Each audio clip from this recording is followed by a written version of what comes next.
Welcome back to my channel. My name is Amber and this is Amber Next Door. Before we get started into today's video, be sure to hit the subscribe button and become a lifelong neighbor of the Amber Next Door neighborhood. I would love to have you guys here forever and ever. Like this video all the way up so that other people of the other YouTube communities can become part of the Amber Next Door neighborhood and we can become part of theirs. Share with your family and friends, comment down below respectfully of course, and hit the notification bell so you know when Amber Next Door is coming to your door. So without further ado, let's jump right into today's video.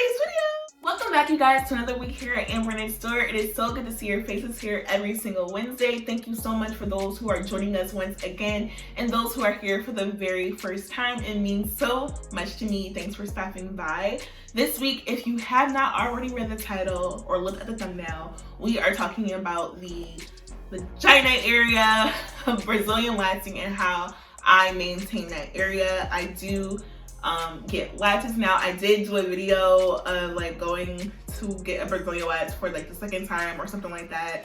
Kind of was the first time because in between from that time, from my very first time of getting one, was a very long time. So if you have not already watched that video, you should definitely go ahead. It's way back, so I'll probably put it up here so you can go watch it. But yeah, it's about to be Valentine's Day and getting waxes is a very popular practice for a lot of women during this time of year. Or if you're like me, I get a wax between every 6 to 8 weeks. I already got mine, so I won't be getting mine until like probably March. But yeah, it's a very popular hair removal practice and there's just things you have to do to maintain that area once you get that done. The vagina is a very sensitive area, so when you remove hair that's naturally supposed to be there, you're making an already sensitive area prone to so many other things. So there's ways to maintain that area. I want to share with you guys what I use, very simple products, very simple steps so that you can follow at home or use your own products and probably incorporate my styles and techniques into your own routine. So let's get into it right now. I already have this bag here. It says Waxing with Aggie. This is actually where I go. If you are in the DMV area, the DC, Maryland, Virginia area, I highly recommend Waxing with Aggie. It's a women-owned, black-owned business and I just love them so much. I go to Kim. If you ever go there, this is not sponsored, but this is where I go to get my waxing done. I decided to put my products in here specifically for this video so you guys can, it'll just be easy for me to pull and talk about each product. Okay, so after you're waxing, you're gonna want to exfoliate that area about 7 days or 10 days after you got your wax. After that area is nice and healed and the pores have closed, you want to make sure you find a way to exfoliate that area. There's scrubs out there, there's brushes. Before I got this exfoliating brush, I was using a scrub. Scrubs are obviously going to be a little bit more gentle, especially because you're already in the shower, so that area is already going to be soft.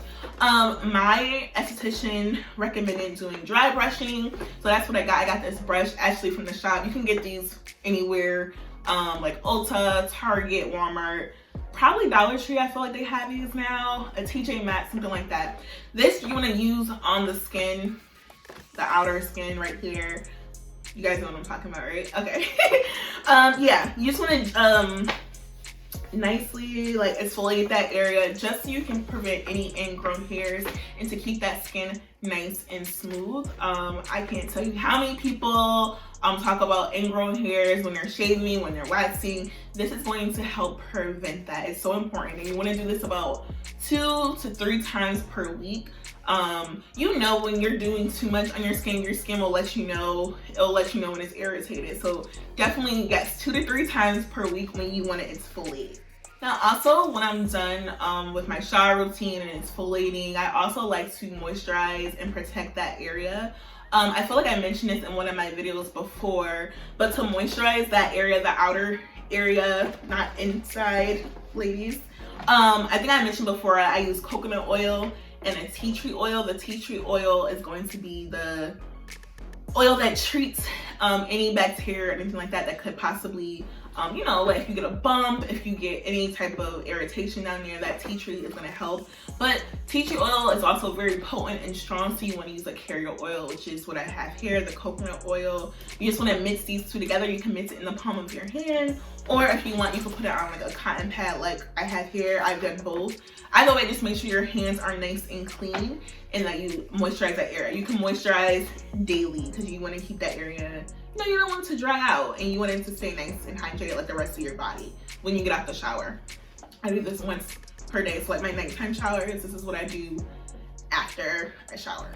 Aside from that tea tree and coconut oil combo, honey pot does carry a soothing a soothing oil. It's called their Soothing Lavender Vulva Cream, and inside of this is the mint, coconut, and lavender oil.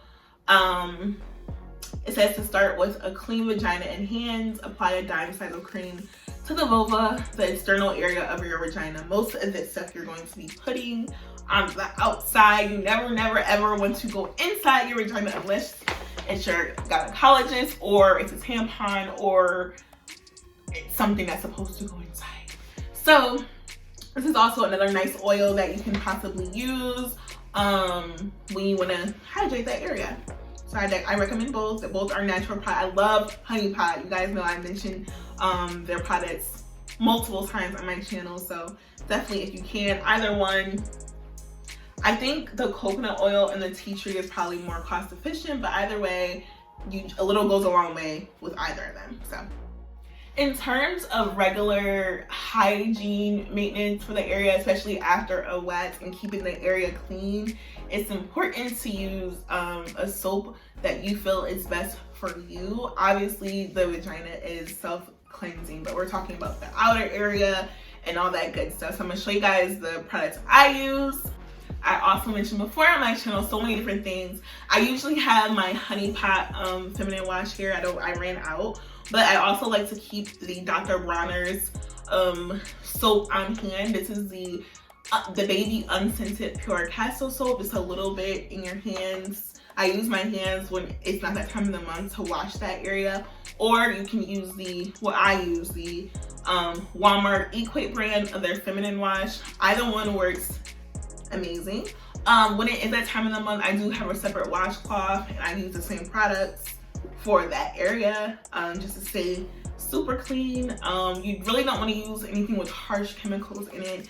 Do what's best for you and always make sure you're washing, again, externally. You never want to go inside of yourself. Just make sure you're just the lips, outer. That's how you want to stay nice and fresh and clean, especially after a wax. Since we're talking general maintenance here, aside from making sure you're keeping the areas from ingrown hairs, you're keeping it nice and smooth and clean and fresh, sometimes your body is really sensitive like mine and you're prone to certain infections like yeast infections or a bacterial infection or UTIs. Definitely any doctor will let you know that they probably don't even want you to get a wax. It's not necessary, but when you do open yourself up to those things. So I like to stay on top of those and be proactive about it. I do take probiotics. So what I have here is the VH Essentials probiotics with prebiotics and cranberry. This is about $4 or $5 at Walmart. Highly recommend it to just add it to your daily vitamin intake or anything like that, just to stay on top of your game and to prevent infections like UTIs.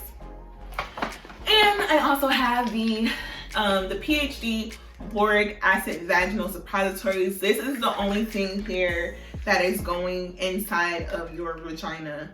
I recommend these if you are prone like me to getting yeast infections. This is to stay on top of that.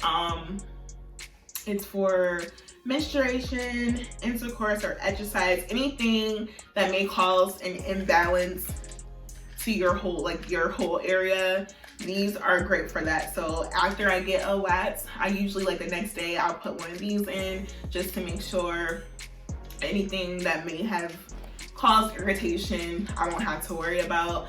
This is a little bit more pricier. This is a little bit, this is definitely a more pricier. This is $18. I get it at my Target, but I think it's worth it. You don't have to use them every single day. You use them when you need them. but I want to say there's about, I don't know how many are in here. It's not telling me right here. It's not telling me. I want to say it's about 60 in here, but I definitely think it's worth the 18 bucks, and it saves you trips to going to the doctor when you can just be proactive with your vaginal health care, because you are literally ripping hair out of the pores of that very sensitive area. And last but not least, I have here another honey pot product. It's their calming lavender panty spray. This is just to stay fresh if you want to, or sometimes right after you get a wax, that area is pretty sensitive and just kind of tingly or anything like that. This is like nice and calming for that area. Lavender is always going to be great for that area. So if you want to add lavender, actual lavender oil to your tea tree and coconut oil combo, go ahead, or you can just use the other cream the other oil that I showed you guys. Either one works. These are the things that I like to use and how I maintain that area after I get a wax. No pain, no gain, right? Thank you guys so much for stopping by this week. I hope this was extremely helpful for you guys. If you have any questions, definitely comment down below. If you have your own tips, definitely comment down below, because we're all here to help each other here at Amber Next Door. Before we go, don't forget to subscribe to my channel, comment down below, share with anyone you can. If it's on either your social media platforms or all of them, I would definitely appreciate it. Hit the notification bell so you know when Amber Next Door is coming to your door. So I will see you guys next week at 6 p.m. Wednesday. Bye. Hey girl, bring it back, back, back, back, back, back, back, back, back, back, back, back. Hey girl, bring it back, back, back, back, back, back, back, bring it back, back, back, back, back, back, back, back, back, back, back, back, bring it back, back, back, back, back, girl, bring it back, back, back, back, back, back, back.